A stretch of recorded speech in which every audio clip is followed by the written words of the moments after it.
Salam hörmətli abituriyentlər və izləyicilər. Bugün koordinatlar metodu bölməsində çevrəyə aid belə bir sualla qarşınızdayım. Bizə verir E parametrinin hansı qiymətində A 2n üzərində gəlsin 3, yəni absisi 2n üzərində gəlsin 3, ordinatı 3n çıxılsın 4 nöqtəsi x kvadrat üstə gəlsin y kvadrat çıxılsın n x çıxılsın 6n y üstə gəlsin 13n kvadratı bərabər 25 çevrəsinə aid olur. Deməli biz birinci bunu tam kvadrat alırıq. Uşaqlar çevrənin mərkəz nöqtəsinin koordinatlarını tapmaq üçün x minus a-nın kvadratı üstə gəlsin y minus b-nin kvadratı. X minus a-nın kvadratı üstə gəlsin y minus b-nin kvadratı bərabərdir. R kvadratı vəziyyətinə gətirməliyik ki, həmin bu nöqtənin koordinatlarını gətirib yerinə qoyaq, rahatçılıqla hesablayaq. Deməli, tam kvadratı ayırmaq üçün biz burada nə edəcəyik? X kvadratı yazıram. Çıxılsın 4nx. 4nx. Biz bunu tam kvadrat aradı. Birinci həddimiz x-dir. İkinci həddimizdə bunu yaza bilərəm. 2 vurulsun, 2n vurulsun x. Birinci həddimiz x-dir. İkinci həddimiz 2n imiş. Deməli, ikinci həddin kvadratını əlavə edib çıxacaq. Üzərinə gəlirəm.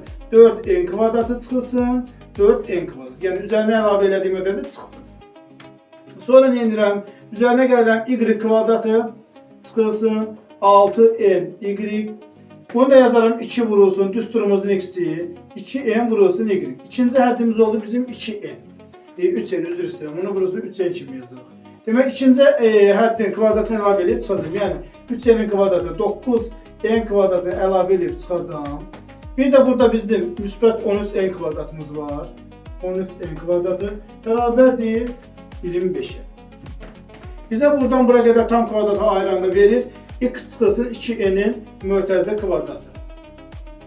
Üzərinə gəlsin. Bu da bizə verir burada. Y çıxılsın. Deməli, Y çıxılsın 3n'in kvadratı. Bir də var çıxılsın 4n kvadratı. Çıxılsın 9n kvadratı. Üzərinə gəlsin 13n kvadratı bərabərdir 25'ə. Mənfi 4n kvadrat çıxılsın 9n kvadrat, üzərinə gəlsin 13n kvadrat. Bunlar islah olunur. Qalır bizdə x çıxılsın 2n'in kvadratı üzərinə gəlsin. Y çıxılsın 3n'in kvadratı bərabərdir 25. Deyir ki, biz əvvəlcən demiş ki, hansı qiymətə bu nöqtədən keçər. Bu nöqtədən keçərsə, deməli x-in yerinə, absisin yerinə 2n üzərinə gəlsin 3 qoyuram, yazıram. 2n üzərinə gəlsin 3 çıxılsın 2n. Kvadratı üzərinə gəlsin. Ordinatını da yerinə qoyuram. 3n çıxılsın 4. Çıxılsın 3n'in kvadratı bərabərdir 25. 2n'lər islah olunur, qalır 3'ün kvadratı. Üzərinə gəlsin. Burada da 3n'lər islah olunur. Mənfi 4'ün kvadratı bərabərdir 25. 9 üzərinə gəlsin 16 bərabərdir 25. Biz görürük ki, dəyişəndən asılı olmayan vəziyyətə düşdü tənliyimiz. Deməli, n'in istənilən qiymətində o nöqtədən keçir bizim funksiyanın çevrənin mərkəzi.